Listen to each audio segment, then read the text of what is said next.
Maharashtra superfast news चॅनलमध्ये आपले सहर्ष स्वागत आहे।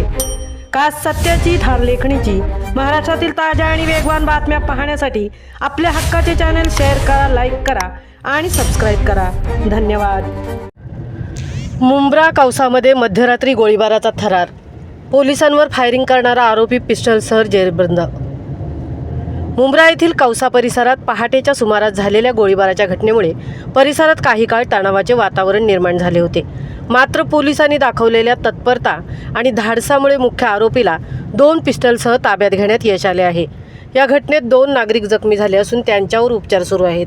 मिळालेल्या माहितीनुसार 7 मार्च 2026 रोजी पहाटे 4:54 सुमारास कौसा येथील आरमान कोऑपरेटिव्ह हाऊसिंग सोसायटी या परिसरात गोळीबार झाल्याची माहिती बीट क्रमांक 3 ला प्राप्त झाली। माहिती मिळताच केवळ 5 मिनिटात बीट मार्शल घटनास्थळी पोहोचले। त्यांनी घटनास्थळाची पाहणी करून तपास पथकाचे सहाय्यक पोलीस निरीक्षक तेजस सावंत यांना माहिती दिली। त्यानंतर सावंत यांचे तपास पथक आणि सहाय्यक पोलीस निरीक्षक सोनवणे हे अवघ्या 5 ते 7 मिनिटात घटनास्थळी दाखल झाले। ही घटना नदीम मोयुद्दीन खान उर्फ बाबा खान वय वर्ष 45 यांच्या घराबाहेर घडली। ते कन्स्ट्रक्शन व्यवसाय तसेच सोशल मीडिया इन्फ्लुएन्सर म्हणून ओळखले जातात। आरोपींनी त्यांच्या MH03 CN 5900 क्रमांकाच्या कारवर 2 गोळ्या झाडल्या, तसेच 1 गोळी हवेत फायर केली। घटनेची माहिती मिळताच पोलिसांनी तात्काळ तपास सुरू केला। यावेळी सहाय्यक पोलीस निरीक्षक सावंत यांना गुप्त बातमीदाराकडून गोळीबार करणारा आरोपी आचार गल्ली परिसरात असल्याची माहिती मिळाली। पोलिसांनी तेथे धाव घेतली असता आरोपी एका भंगार गोडाऊनमध्ये उभे असल्याचे कळले। पोलिसांनी त्याला बाहेर येण्यास सांगितले असता आरोपीने दोन्ही हातात पिस्टल घेऊन पोलिसांवरच गोळीबार सुरू केला। त्यामुळे काही काळ परिसरात मोठा थरार निर्माण झाला। आरोपी गोडाऊनमधून पळत बाहेर आला आणि एका गल्लीत उभा राहून पुन्हा पोलीस आणि तेथे जमलेल्या नागरिकांच्या दिशेने गोळीबार करू लागला। सहाय्यक पोलीस निरीक्षक सावंत यांनी त्याच्यावर पिस्टल रोखून फायरिंग थांबवण्याचा इशारा दिला। मात्र नागरिकांच्या जीवितास धोका होऊ नये म्हणून पोलिसांनी गोळीबार केला नाही। दरम्यान आरोपी पळत असताना त्याच्या पोलिसांनी पाठलाग केला। त्यावेळी आरोपीने मागे वळून पुन्हा गोळीबार केला। त्यातील 1 गोळी एका व्यक्तीच्या पोटात तर दुसऱ्या व्यक्तीच्या हाताला लागली। त्यानंतर पोलिसांनी धाडसी कारवाई करत आरोपीचा पाठलाग सुरूच ठेवला।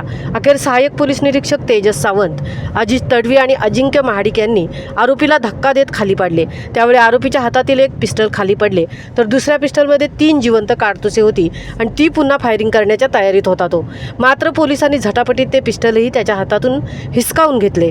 दरम्यान घटनास्थळी जमलेल्या संतप्त जमावाने आरोपीला लाकडी बांबू आणि लोखंडी रॉडने मारहाण करण्यास सुरुवात केली। मात्र पोलिसांनी तत्परता दाखवत आरोपीला जमावाच्या तावडीतून सोडवून सुरक्षित ताब्यात घेतले। पोलिसांनी आरोपीकडून 2 पिस्टल, 3 जिवंत काडतुसे जप्त केली आहेत। तपासादरम्यान आरोपीचे नाव शहाबाद उर्फ शब्बू मुन्ना शमशाद कुरेशी वय वर्ष 28 असे असून तो अमीन पॅलेस महापे रोड मुंब्रा येथे राहणार आहे।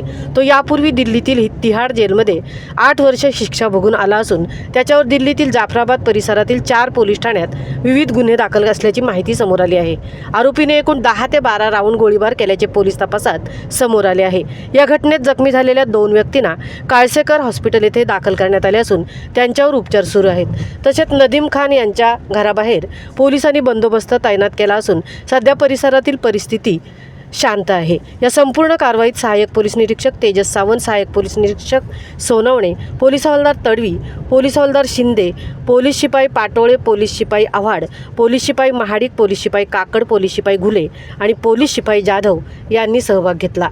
महाराष्ट्र सुपरफास्टसाठी मितेश नवले, तृप्ती भोईर, मुंब्रा।